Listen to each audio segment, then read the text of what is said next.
올리브오일 자체는 좋은데 그걸 사용하는 방법이 문제가 있습니다. 물론 대두유나 식용유로 튀긴 것보다는 낫다고 볼 수 있지만 그걸 결코 좋은 음식이라고 보기는 어렵습니다.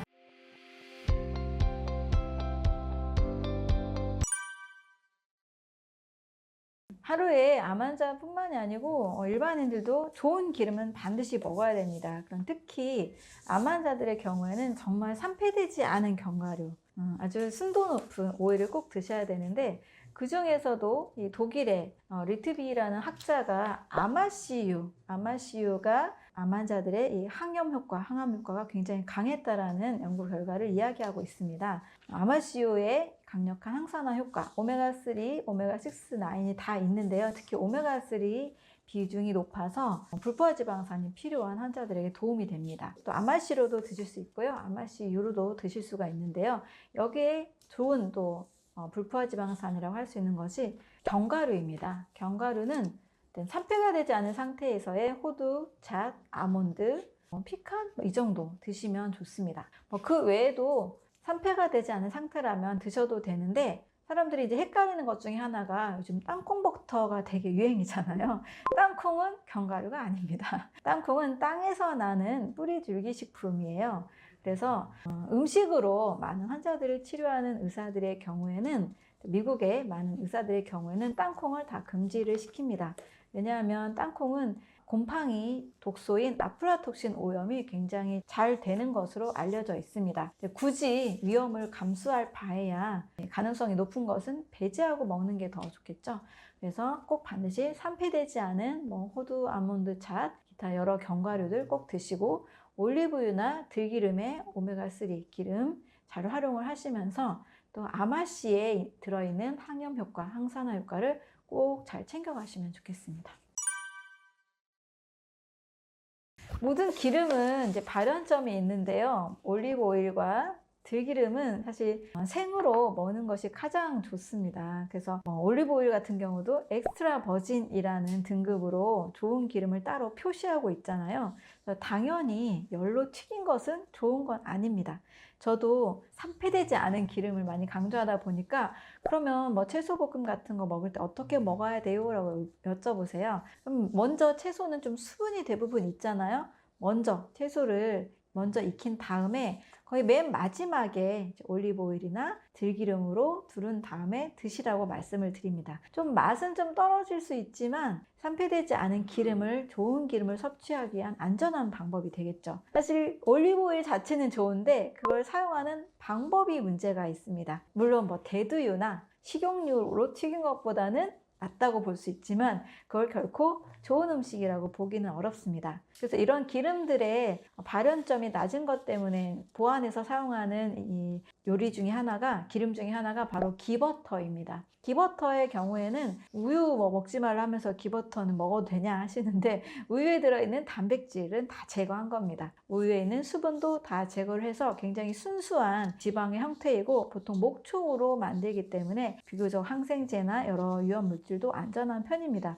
더 좋은 것은 250도라는 발연점 온도예요. 우리가 막 끓여도 250도 넘기 어렵잖아요. 그래서 기름 요리를 할 때 안전하게 먹을 수 있는 발연점 높은 기름 중에 하나가 바로 기버터입니다. 또 기버터는 인도에서 치료제로도 사용할 정도로 그냥 맛을 내기 위한 게 아니고 치료와 또 어떤 건강에 있어서 도움이 되는 것으로 알려져 있습니다. 그래서 기버터로 볶음 요리를 좀 마음껏 활용하시는 것도 방법이 되겠습니다.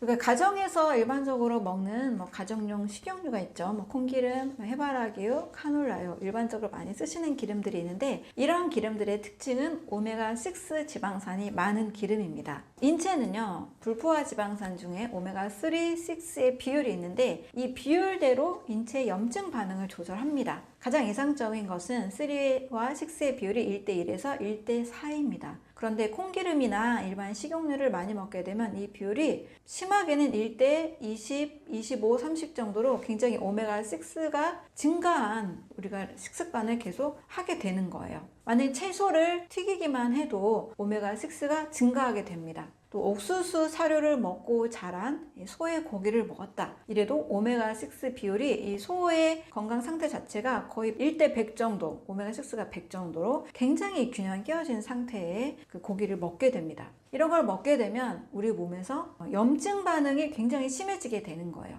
크론병이나 아토피, 자가면역 질환이 있는 이 사람들의 혈중 오메가3, 6 농도를 비교를 했을 때 1대 한 20 정도로 오메가6가 굉장히 많은 것을 확인하게 됩니다. 아토피, 크론병, 궤양성 대장염, 뇌졸중, 심근경색 이런 많은 염증성 질환이라고 하는 이런 많은 질환들을 굉장히 많이 유발할 수가 있습니다. 또 미국에서는 튀긴 음식을 많이 먹고 치킨이나 감자튀김이나 가공육, 과자 이런 것들을 많이 먹은 미국의 남부 지역 사람들이 뇌졸중과 심장질환이 굉장히 많이 발생했다라는 그런 연구, 지리적 통계도 있습니다. 이렇게 오메가6를 많이 섭취하게 되면 우리 뇌에 아주 이상적으로 꼭 필요로 하는 DHA, 뇌 영양제라고 하죠. 이 DHA 불포화 지방산이 계속 줄어들게 됩니다. 결국 DHA 감소로 인해서 뇌 기능이 상실되게 되는데요. 인지 능력도 떨어지게 되고 공격적으로 변하고 우울증, 폭력, 살인까지 이어지게 됩니다. 또 이 DHA가 줄어들게 되면 우리 몸에 안정감을 주는 그런 호르몬, 집중하게 만드는 행복 호르몬인 세로토닌이 잘 만들어지지가 않습니다. 심리적 건강, 또 뇌 건강, 염증성 질환 이 부분에 있어서도 다 기름이 굉장히 중요한 요소가 될 수 있습니다. 유명한 이 심장 연구로 알려진 프라이밍햄 심장 연구에서는 DHA를 많이 먹은 상위 25%의 이 사람들일수록 치매 위험성이 굉장히 낮아지는 것을 확인했는데 거의 50% 정도로, 반 정도로 줄어드는 것을 확인할 수가 있습니다. 염증이 없는 건강한 몸, 또 건강한 뇌 기능, 또 심리적인 안정을 위해서 건강한 좋은 기름, DHA, 오메가3가 많은 이 기름을 꼭 섭취해 주는 것이 좋습니다. 일상적으로 만약에 도넛을 많이 좋아하거나 감자튀김 이런 음식들은 꼭 주의해 주시면 좋습니다. 많은 분들이 이제 혈액 검사를 하시고 나서 콜레스테롤 수치가 높을 때 굉장히 걱정을 많이 하십니다. 총 콜레스테롤, HDL, LDL 이렇게 검사를 하시는데요. 이 수치와 실제 심장병과는 무관하다라는 결론을 이미 미국에서는 2015년도에 발표를 했습니다. 실제 HDL과 LDL은 고밀도냐 저밀도냐의 차이인데요. 세포에 어디에 위치하느냐에 따라서 달라지는 겁니다. 그리고 인체는 원래 간에서 약 70%에서 95% 정도까지 필요하기 때문에 콜레스테롤을 만들어냅니다. LDL 콜레스테롤도 원래는 세포막이나 호르몬의 원료가 돼서 당연히 필요한 성분입니다. 자, 문제는 콜레스테롤 자체가 문제가 아니고 산화된 LDL 콜레스테롤이 우리 몸에서 염증 반응을 일으키기 때문에 혈관벽을 막을 수 있고 혈관을 두껍게 만든다라고 알려져 있다는 것이 사실로 밝혀졌습니다. 영국의 뉴 잉글랜드 저널에서는 산화된 LDL이 문제다라고 다시 한번 정정해서 이야기를 한 적이 있습니다.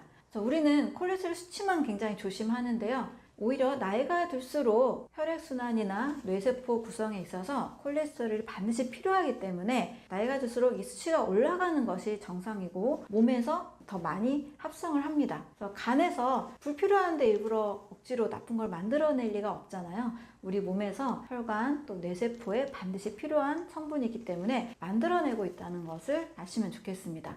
중요한 것은 내 몸이 산화되지 않도록 활성산소를 중화시키려는 노력, 염증이 생기지 않게 만드는 식사법을 선택하는 것, 이것이 더 중요하다는 거죠. 어린아이라 할지라도 몸에 염증 수치로 인해서 산화된 콜레스테롤 때문에 동맥경화가 일어나는 경우도 발견이 된 적도 있습니다. 따라서 콜레스테롤 자체 수치보다도요, 내 몸의 염증 그리고 활성산소를 중화시키는 것이 더 중요하다고 볼 수 있습니다.